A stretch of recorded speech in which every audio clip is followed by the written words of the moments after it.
नमस्ते दोस्तों, इस तीसरे पार्ट में आपका एक बार फिर से स्वागत है। एक जो सज़ा हमने जो कोड़े मारे जाते हैं, जो एक कबीलाई ज़माने में सज़ा दी जाती थी, वो आज भी बहुत सारे जो इस्लामिक देश हैं उनमें दी जाती है। लेकिन एक और जो ज़्यादा ख़तरनाक, ज़्यादा भयंकर सज़ा है जो अभी भी कुछ इस्लामिक देशों में दी जाती है, वो है कि कुछ लोगों को जिन पे एडल्ट्री का इल्ज़ाम या जिन्हें कहते हैं नाजायज़ संबंध बनाने का इल्ज़ाम लगता है, उनको पत्थर मार मार के मार दिया जाता है। इसका ओरिजिन, इसका सोर्स क्या है, हम वो एक बार समझ के देखते हैं। आज की जो कुरान हमें देखने को मिलती है उसमें इसका कोई रेफरेंस नहीं है, ऐसी कोई आयत नहीं है जो पत्थर मार मार के मारने की सज़ा देती हो। इस सज़ा को अरबी भाषा में रज्म कहा जाता है। अब जो मुस्लिम स्कॉलर्स हैं वो इसमें दो हिस्सों में बंटे हुए हैं। एक वो हैं जिनका कहना है कि सज़ा पहले कुरान में थी, अब नहीं है, दूसरे इसलिए वो देना नहीं चाहते। दूसरे जिनका कहना है कि क्योंकि ये सज़ा हदीसों में दी हुई है इसलिए इस सज़ा को दिया जाना चाहिए।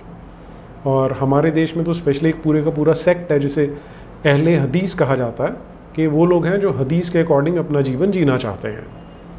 तो हदीस को भी लगभग उतना ही ऑथेंटिक माना जाता है जितना कुरान को माना जाता है। अब ये कैसे है या क्यों ये गलत फहमी कहें या इसको एक विवाद कहें, वो आप अपने आप सोच के देखिएगा। मैं आपके सामने सिर्फ इस्लामिक डॉक्यूमेंट्स रखने वाला हूँ। पहला ये मैं रेफरेंस ले रहा हूँ, एक इस्लाम की साइट है sunna.com और ऑथेंटिक साइट मानी जाती है ये। इस पर एक हदीस का रेफरेंस आता है जो 6 ऑथेंटिक हदीसें मानी जाती हैं इस्लाम की, जिन्हें कुतुब सित्ता या सिहा सित्ता कहा जाता है, सही सित्ता कहा जाता है। इनमें से एक है इब्न माजा। तो ये हदीस इब्न माजा में वॉल्यूम नंबर 3, बुक नंबर 9 और हदीस नंबर 1944, यानी किताब नंबर खंड नंबर 3, किताब नंबर 9 और हदीस नंबर 1944।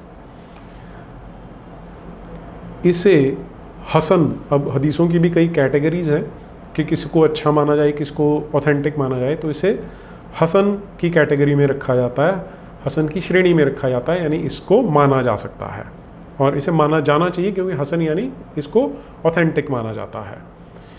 और ये दरुस्सलाम वाले ये क्लेम करते हैं। अब हम इसका, मैं आपके सामने इसका हिंदी ट्रांसलेशन शेयर करने वाला हूँ। हिंदी ट्रांसलेशन में आपको ध्यान ये रखना है कि आजकल एक नया इन्होंने नौटंकी शुरू की है कि जब हम ट्रांसलेट करते हैं तो उसमें इनका कहना है, जैसे मैंने आपको पिछले वीडियो में बताया था कि कुछ जो जब ये लड़कियां उठा के लाए वहाँ मुस्तलिक में से, बनु मुस्तलिक से, तो इनमें कुछ लोगों का मन था कि हम इनके साथ सेक्स कर लें। तो मैंने, क्योंकि मैं ट्रांसलेट कर रहा हूँ, मैं उसको संभोग तो नहीं लिख सकता क्योंकि संभोग भी एक कंपैरेटिवली बड़ा अच्छा शब्द माना जाता है, जबकि जो लोग ये उन बेचारी लड़कियों के साथ करना चाहते थे जिन्हें उठा के लाए थे, उसे आप बलात्कार कह सकते हैं। तो मैं उसमें दुष्कर्म शब्द यूज़ किया था। तो एक आजकल ऐसी हवा बनाने की कोशिश की जा रही है कि दुष्कर्म शब्द तो हमारी हदीस में कोई है ही नहीं, तो इसलिए इन्होंने झूठ बोला है। तो इस तरह का कुछ ना कुछ आपको थोड़ा बहुत चेंज भाषा के कारण देखने को मिलेगा, लेकिन उसका जो मूल भाव है वो वही रहने वाला है। तो ये जो हदीस है ये आयशा के अकॉर्डिंग है। पत्थर मार मार के मारने के बारे में, यानी रज्म के बारे में और वयस्क पुरुषों को स्तनपान कराने के बारे में आयत नाजिल हुई थी। जिस कागज़ पर वो लिखी हुई थी वो मेरे सिरहाने के नीचे था। जब रसूल अल्लाह मरे तो हम सब उनकी मौत के कारण व्यस्त थे। उस वक्त एक बकरी आई और उसने वो कागज़ खा लिया जिस पर ये हदीस लिखी थी, जिस पर ये आयत लिखी थी। तो ये हदीस आयशा से आती है। लेकिन अब मैंने आपको बताया कि इसे हसन माना जाता है, लेकिन कुछ लोग ऐसे हैं जो बोल देते हैं कि ये हदीस हम नहीं मानेंगे। तो मैं आपके साथ एक दूसरी हदीस शेयर करता हूँ। ये सही मुस्लिम में से है, किताब नंबर 17 और हदीस नंबर 4192, यानी 4192। उबादा बिन अस्समित ने बताया कि जब भी रसूल अल्लाह पर वह नाजिल होती थी तो उन्हें बड़ी तकलीफ़ होती और उनके चेहरे का रंग बदल जाता। एक दिन उन पर वह नाजिल हुई, उन्हें वैसी ही तकलीफ़ हो रही थी। जब वह ख़त्म हुई तो उन्हें बड़ी राहत महसूस हुई। अब वह जो है रेवलेशन यानी जो आयत आ रही है उसके बारे में बात हो रही है यहाँ। उन्होंने कहा, मुझसे जान लो, बेशक अल्लाह ने उनके यानी जिना करने वाली औरतों के बारे में बता दिया है। जब एक शादीशुदा मर्द एक शादीशुदा औरत के साथ जिना करे और जब एक कुंवारा मर्द कुंवारी औरत से जिना करे तो शादीशुदा लोगों को 100 कोड़े मारो और फिर उन्हें पत्थर मार मार कर मार डालो। कुंवारों को 100 कोड़े मारकर उन्हें 1 साल के लिए बेवतन कर दो। ये दूसरी हदीस है। ऐसी लगभग 70 हदीसें हैं जो रज्म यानी पत्थर मार मार के मारने की जो सज़ा है उसको वेरीफाई करती हैं कि ये काम किया जाता था और मोहम्मद बिन अब्दुल्ला ने अपने हाथों से किया भी, करवाया भी। अगली हदीस देखते हैं। सही मुस्लिम में से किताब नंबर 117 और हदीस नंबर 4194 यानी 4194। अब्दुल्ला बिन अब्बास ने बताया कि उमर बिन खत्ताब, अब पहली हदीस आयशा से थी, ये उमर बिन खत्ताब है जो कि इनका एक रशीदुन खलीफा माना जाता है यानी पायस खलीफा, पवित्र खलीफा मानते हैं जिसे। ये मोहम्मद बिन अब्दुल्ला का ससुर भी था और बहुत अच्छा मित्र भी था, तो उसके हवाले से बताया जाता है।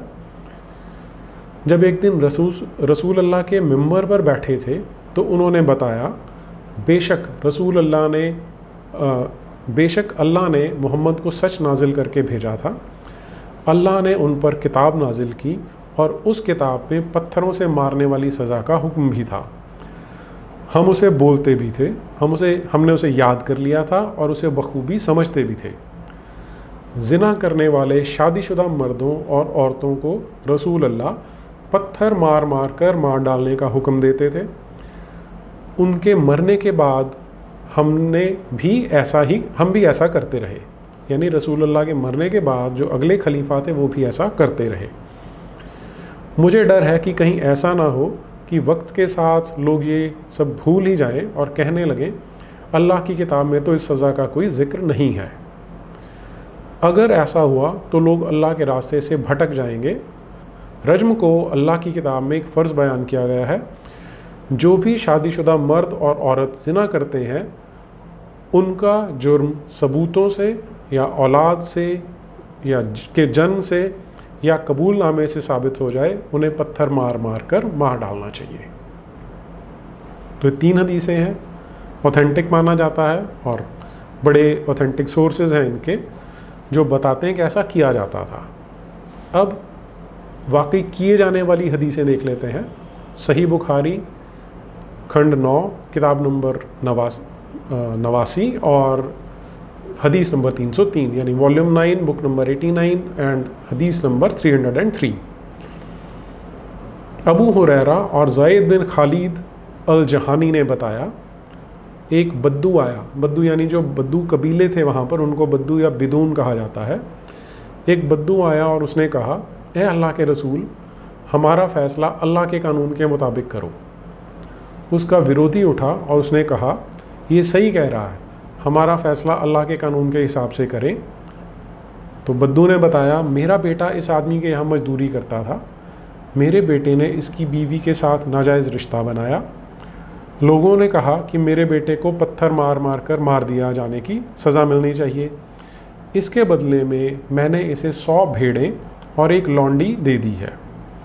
इसके बाद मैंने कानून के माहिर से पूछा तो उसने कहा कि मेरे बेटे को 100 कोड़े मारे जाएंगे और 1 साल के लिए उसे बेवतन कर दिया जाएगा।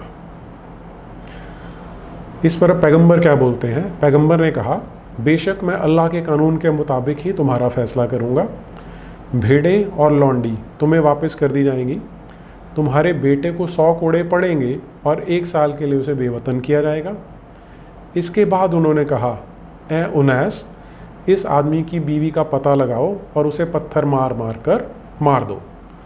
उनैस गया और उस महिला को पत्थर मार मार कर मार दिया। तो थ्योरी भी है और प्रैक्टिकल भी है, ये काम किया जाता था, इसलिए इसे आज भी एक्सेप्ट किया जाता है।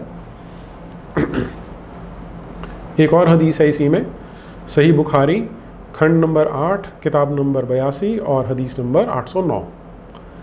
इब्न उमर ने का बयान, रसूल अल्लाह के सामने एक यहूदी मर्द और औरत को लाया गया। उन पर नाजायज़ रिश्ता रखने का इल्ज़ाम था। पैगंबर ने उनसे पूछा कि उनकी किताब तोरा में इसके लिए क्या सज़ा है। तो उन्होंने कहा, हमारे रब्बियों ने, जो यहूदी हैं उनके जो मज़हब के गुरु हैं, जो लीडर हैं, उनको रब्बाई कहा जाता है या रब्बी कहा जाता है। हमारे रब्बियों ने एक नया तरीका निकाला है, ऐसे जुर्म करने वाले को मुंह काला करके घुमाया जाता है। ये सुनने पर वहाँ खड़े अब्दुल्ला बिन सलाम ने कहा, ए रसूल अल्लाह, इनसे इनकी तोरा मंगवाओ। तोरा मंगवाई गई तो एक यहूदी ने रज्म वाली आयत को हाथ से छिपा लिया और उससे पहले की और उसके बाद की आयतें पढ़ दी। तब इब्न सलाम ने उस यहूदी से कहा, अपना हाथ उठाओ। रज्म की आयत उसके हाथ के नीचे छिपी थी। रसूल अल्लाह ने हुक्म दिया कि दोनों अपराधियों को पत्थर मार मार कर मार दिया जाए। इस पर उन दोनों को पत्थरों से मार दिया गया। इब्न उम्र ने बताया कि दोनों को बलात में मारा गया था। यहूदी मर्द उस महिला को बचाने के लिए उस पर झुक गया था। तो इसका अर्थ ये हुआ कि यहूदी तो इस दकियानूसी सज़ा से बचना चाहते थे, जो एक वहशी समय की एक सज़ा रही होगी। तो उन्होंने इसके लिए नया हल निकाल लिया कि हम उनको मुंह काला करके गधे पर बिठा के घुमा देते हैं। इस तरह का काम करते थे वो। लेकिन ये जो मोहम्मद बिन अब्दुल्ला है, जिसे रहमतुल आलमीन कहा जाता है, इन्होंने उस सज़ा को एक बार फिर से जीवित किया और अपने सामने इन मर्द और इस औरत को पत्थर मार मार के मरवाया। अगली आयत सही मुस्लिम किताब नंबर 17 और हदीस नंबर 4196 यानी 4196। अबू हुरैरा ने बताया कि एक दिन जब रसूल अल्लाह मस्जिद में थे तो एक मुसलमान उनके पास आया। उसने रसूल अल्लाह से कहा, मैंने ज़िना किया है। रसूल अल्लाह ने मुंह फेर लिया। वो घूम कर फिर रसूल अल्लाह के सामने हुआ और फिर से बोला कि ए रसूल, मैंने ज़िना किया है। रसूल अल्लाह ने फिर से मुंह फेर लिया। ये 4 बार हुआ, जिससे कि उसने अपना जुर्म 4 बार कबूल कर लिया। तब रसूल अल्लाह ने उसे कहा, क्या तुम पागल हो? उसने कहा नहीं। तो रसूल ने पूछा, क्या तुम शादीशुदा हो? उसने कहा हाँ। इसके बाद रसूल अल्लाह ने हुक्म दिया, इसे ले जाओ और पत्थर मारो। इब्न शिहाब ने बताया, जबीर जो तब वहीं था और उसने ये सब सुना था, वो बताता है, मैं भी पत्थर मारने वालों में था। हमने उसे इबादत करने की जगह पर पत्थर मारने शुरू किए। जब उसे चोटें लगने लगीं तो वहाँ से भागा। हमने उसे पकड़ लिया और तब तक पत्थर मारते रहे जब तक वो मर नहीं गया। तो ये इतनी सारी हदीसें हैं, जैसा मैं पहले बता चुका हूँ कि 70 के लगभग हदीसें हैं जो इस रजम की या पत्थर मारने वाली सज़ा की जो एक तरह से पैरवी करती हैं। तो ये जो रिवाइवल किया गया इस तरह की सज़ा का, वो क्यों किया गया और क्या किसी सभ्य समाज में इस तरह की सज़ा होनी चाहिए, इस पर आप अपने आप सोचिए। आज के लिए इतना ही। नमस्ते।